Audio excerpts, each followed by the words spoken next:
Host of Shadows by Harry Shannon. This may hurt a bit. If Dr. Newman is aware of the cliché, he hides it well. The surgeon is a squat, balding gnome with yellowing, uneven teeth like chipped piano keys. The patient on the table is confused and frightened and does not remember anything except his name. Newman turns from the table with busy white-gloved hands. Meanwhile, the helpless man senses telescope as a wickedly long needle approaches. Freshly starched medical greens whisper obscenities. Wait. Quinn despises himself for sounding frail. Not yet. What are you going to do to me? Newman purses that ruined mouth, cocks his head. Mr. Quinn, we have been over this a number of times. I don't remember. This we know. Are you comfortable? There's a tall, coltish nurse who would normally be considered attractive in a surfer girl kind of way. At the moment, standing in the corner, half covered in shadows, she most resembles a praying mantis. She is tactful, sotto voce, asking if Quinn needs more medication. He likes the hushed drug glow just fine. Hell, better than a pitcher of martinis at happy hour. He's nicely fucked up anymore, and he's likely to fade out completely. And then, what happens? Quinn realizes he's waited far too long to answer. No, I'm comfortable. I want to stay awake. Remember, we can do this either way, Dr. Newman says, but we must deal with your delusions once and for all. He dons a thick pair of glasses, positions the needle sideways on a glittering silver tray. It would certainly be helpful to have you cognizantly present to contribute to this examination. It is not absolutely essential to the success of this procedure. Are you certain? Convince them you're fine. Excuse me? Certainty is necessary that I am hallucinating. Nurse Elizabeth guides Spider sideways out of the gloom, pats his arm just above the taped IV. Be calm, sir. And Dr. Newman says, oh, but you are already far more rational on the Haldol, yes. Mr. Quinn, one of the drugs you have received is a powerful antipsychotic.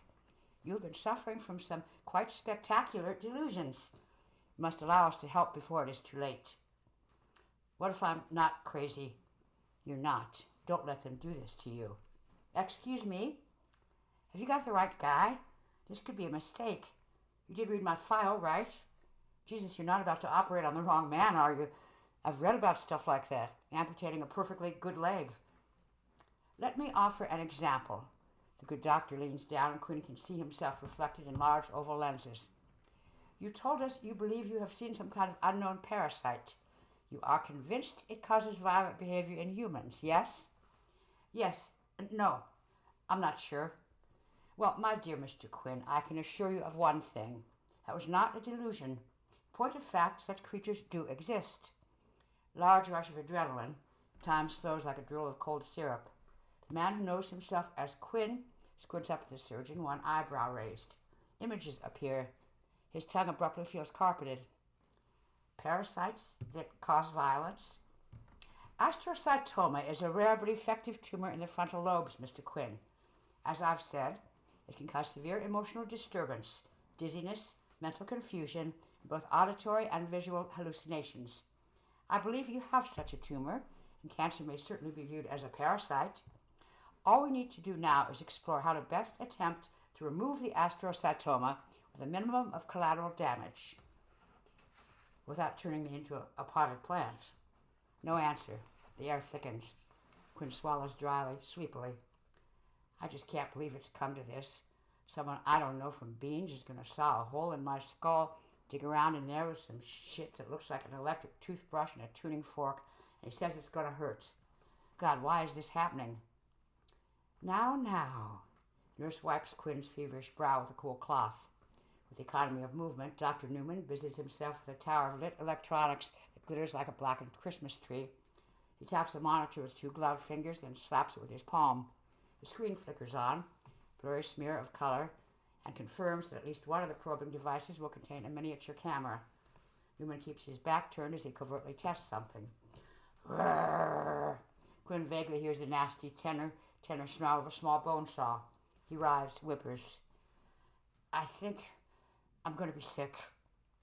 Now, it's Nurse Elizabeth again, wiping his moist brow. That's her name, Elizabeth, Quinn thinks. This bitch is like one of those goddamn Disney robots. His fear is rapidly becoming palpable, stronger than the medication, yet all he wants to do is delay. Talk. Stall. Did you read the report on me, Doc, all the way through, The surgeon still turned away, hunched over the bone saw, growling again, even more aggressively this time. We all did. Quinn goes blank. Did what? The surgeon and the nurse exchange knowing glances. He says, read the report. Wait, I remember now. Quinn begins to babble. In a way, he does remember. I started getting these headaches, right smack in the middle of my forehead where they used to say there was a third eye. Nobody could find anything wrong with me, though. Not at first. They wired me up and they stuck me with needles and did every test they could think of before saying it was all in my head. That's one sick joke in itself, right? All in my head. Now, female fingers on his temple. Stop saying that! Quinn knows his voice has gone up an octave or two, kind of a soul scream. He's rambling now, but he can't seem to stop talking. It came out of nowhere. I was talking to one of the physicians, some specialist named Edison. Big guy with white hair. And he looked out the window, and I saw something coming out of his right ear. Kind of like a small earthworm with antennae, all black and shiny. Wiggled for a second and then went right back in. Just so. Apparently satisfied, Dr. Newman brings the small bone saw over to the silver tray.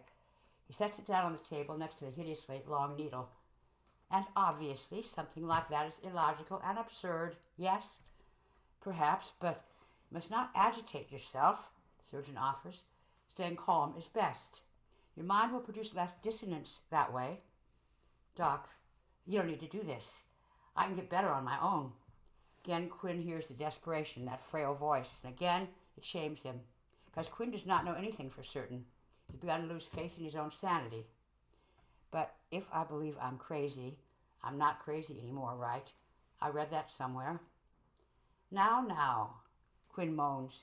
Nurse, please, let me have some water. We can't do that, she whispers, efficient as ever. You might aspirate and strangle on your vomit. It won't be long now. Wait. Now Quinn needs to finish the story. I really do remember. I didn't say anything at the time.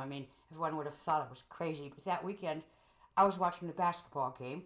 I changed back to the local news at halftime, and Dr. Newman raises the needle, caressing the plunger. A jet of clear liquid ejaculates into the frigid air. His huge glasses now reflect something or someone squatting behind Quinn's head, in a clenched fist of darkness well behind the nurse. A second later, it is gone. Wait, who was that? Anyway, the news said this doc named Edison had gone completely bonkers over the 4th of July weekend. Nurse feigns interest. Really? Quinn pauses to breathe, his eyes crossing to focus on that freaking needle, willing it to freeze in space and time. He poisoned his whole family. He put something medicinal in the party punch related to curare that renders them immobile, the news said. Something commonly used in surgeries, I think. And he cut them up with scalpels while they were paralyzed but could still feel everything. How ghastly. Did they ever catch him? Dr. Newman asks. It's clear he either does not care or already knows the answer. The long needle moves closer to the trembling flesh of Quinn's exposed vein. No, he got away somehow. No, don't. Tragic. Was that voice male or female? Actually, Quinn is not sure anyone spoke the word. Perhaps he imagined it.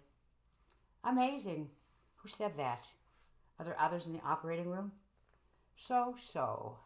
Newman masks his lower face, reaches forward with a syringe. And now we begin. Wait. Something else has occurred to Quinn, something deeply disturbing. Didn't you just hit that dirty monitor with your fingers? The doctor shrugs, examines the needle again, checking a second time for air bubbles. Satisfied, edging closer, he bends over and cloaks Quinn in velvet shadow. While groping for a vein, he finally responds, The monitor can be uncooperative at times. But that means your gloves aren't sanitary anymore, doesn't it? No worries. The nurse clamps down on Quinn's bare shoulder. Someone else is nearby. A male moans in a low voice, the sadist in sexual ecstasy. Wait, you're about to fuck around with my brain, for God's sake. Wait, what's in that thing? What drug are you giving me? The needle penetrates and his entire body slides into a deep puddle of warm, loose mud. Now Quinn can recall having been worried about something recently, has no idea what. Even when the saw roars to life, he remains calm and indifferent. A few more pinpricks render his face and forehead numb. Urgh. He's neatly scalped and feels some tugging. The top of his skull is gently removed with a sticky pop. Quinn grunts. His eyes float lazily to the monitor, register pulsing red and blue patches and the tip of a long aluminum probe. Now I need to know exactly what happens, the good doctor whispers, when I touch this. He is thirsty beyond description. The heat slams down hard, splintering the rocks ahead into fragments that glow like gleaming shards of broken mirror. There's a minuscule pocket of shade lurking beneath a stunted row of browning tamarind trees over to his left. Quinn stumbles that way, licking dry lips, hoping to find water. The sun has been up for nearly 2 hours. He will have to rest. It's already too hot to make good time. Quinn makes for the shade and aims his deerskin boots at flat rocks to hide his tracks. He crawls under the half-naked trees, pulls dried sage over his body and covers his eyes. He wants to rest. You still hear the tormented, feeble screams of that mule skinner the Apache roped to a wagon wheel, the one they're slowly roasting to death. Quinn cannot understand that need. Killing a man is one thing, necessary from time to time, but taking pleasure in his extended suffering. Pebbles rattle in a nearby arroyo. His heart kicks hard. Quinn clings to the big bore Hawken rifle and his nearly exhausted pouch of ammunition. On the other side of the slope, the Mexican boy shrieks on and on without respite or release. Quinn's hands are shaking as he brings the barrel in his own mouth. He swallows dry spit, resolves to shoot himself rather than be captured by the savages. He waits, listens. Mr. Quinn. Dr. Newman seems irritated. You must remain focused for this approach to be effective.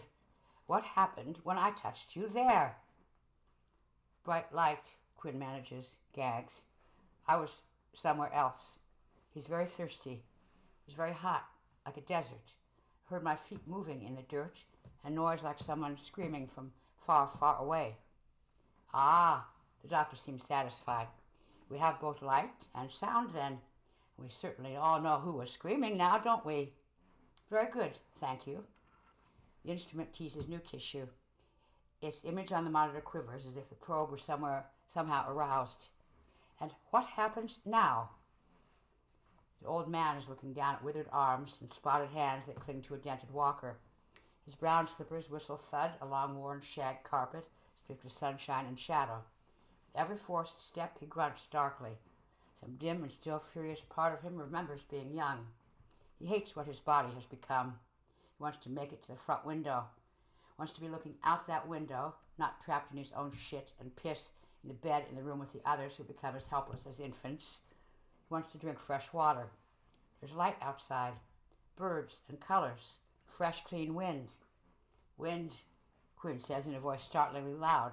He thinks, where was I just a moment ago? What was I dreaming?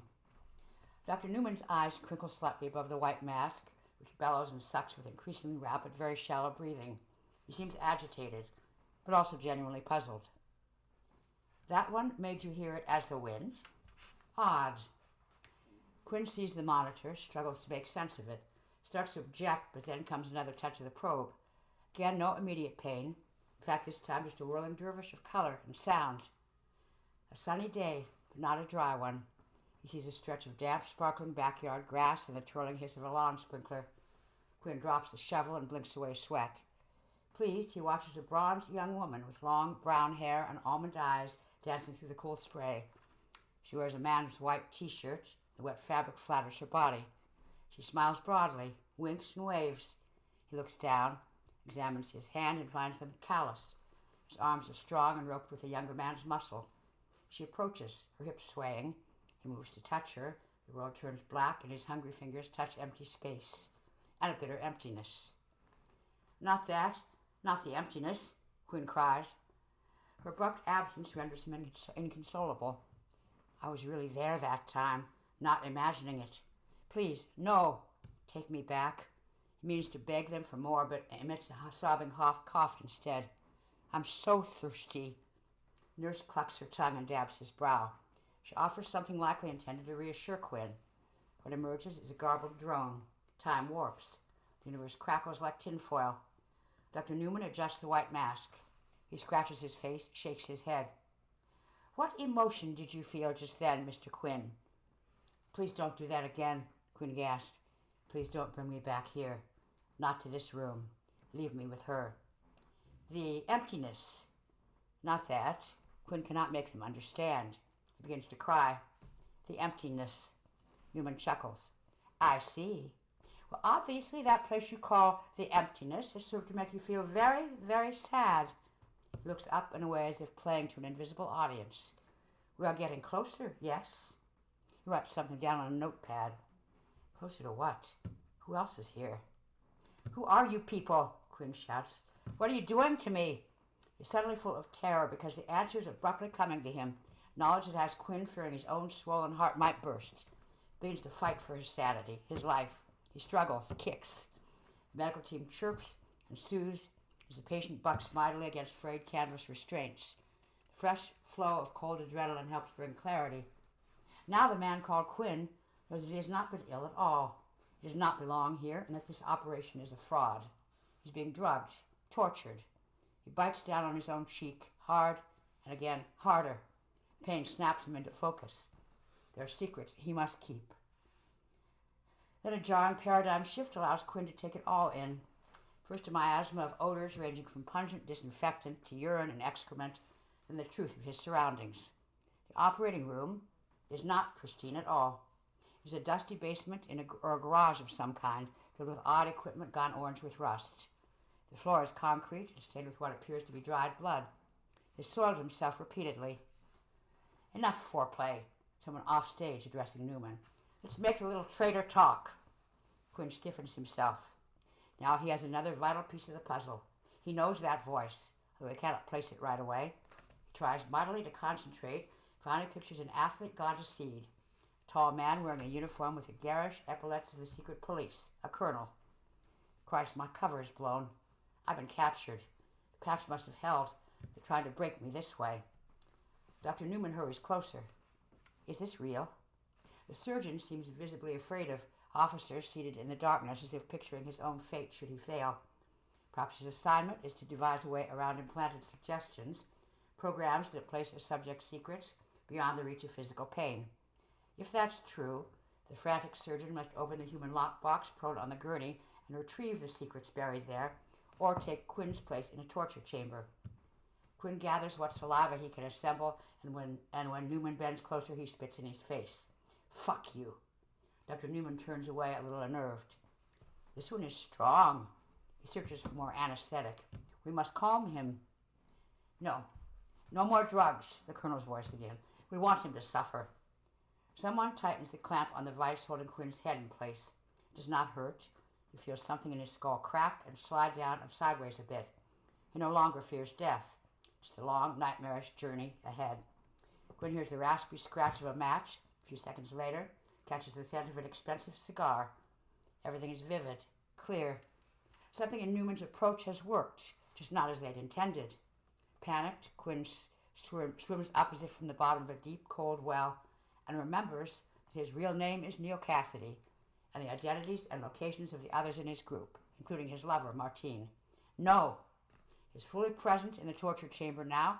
That stark reality horrifies him. Within moments, he will have no defense.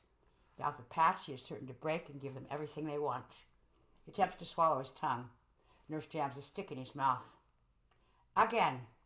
The eager voice of the colonel, followed by the wicked touch of that electric probe. Frozen water everywhere.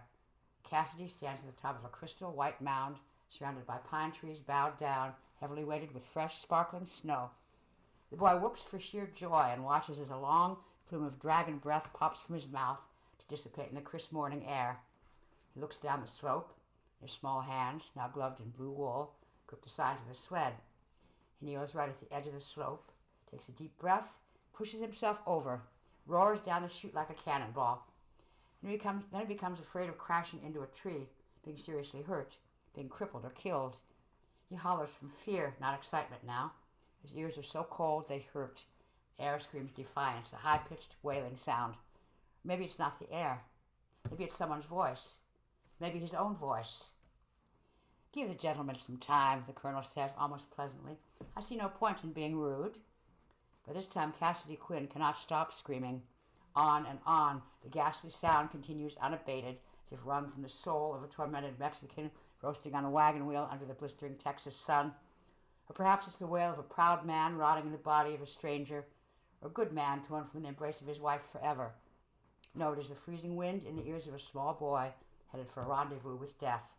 The awful shriek bounces off concrete walls and echoes across 250 years. We're finally coming to rest beneath Cassidy Quinn's ragged, labored breathing. No more. Who said that? He will betray his friends. Of this there is no doubt. Babble and wail incoherently till he spilled everything and anything to avoid what Newman has been doing with that probe, those needles and the drugs. It must stop. I was really there, the prisoner thinks frantically. I was not here. I was really there, back in that mound of snow. He swallows, forces words. I'll talk. A chair squeaks as the colonel shifts around in the gloom. But of course you will, Cassidy. Why not? Most of your friends already have. Bullshit. Give me their names. Please, I can't. No? The chair again complaining. Apparently you need more motivation, Newman. We may as well give him that last one again. The prisoner suddenly comes to a decision. Okay, he cringes.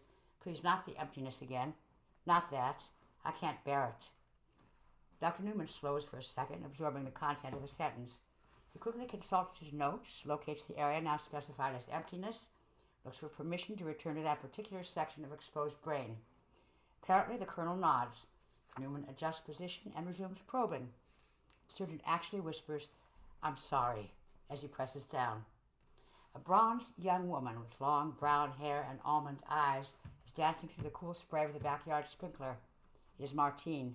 She wears a man's white t-shirt.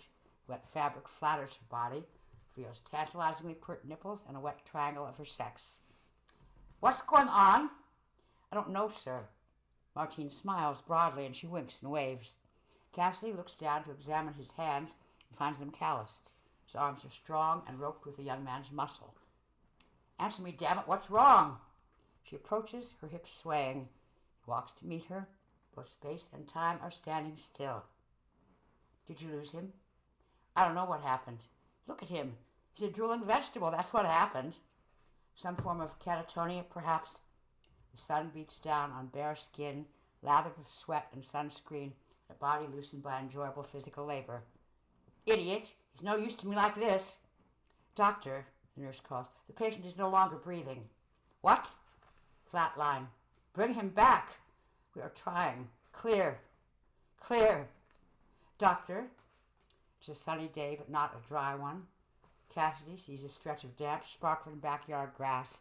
Here's the twirling hiss of a lawn sprinkler. And then she is there again, smiling. Martine.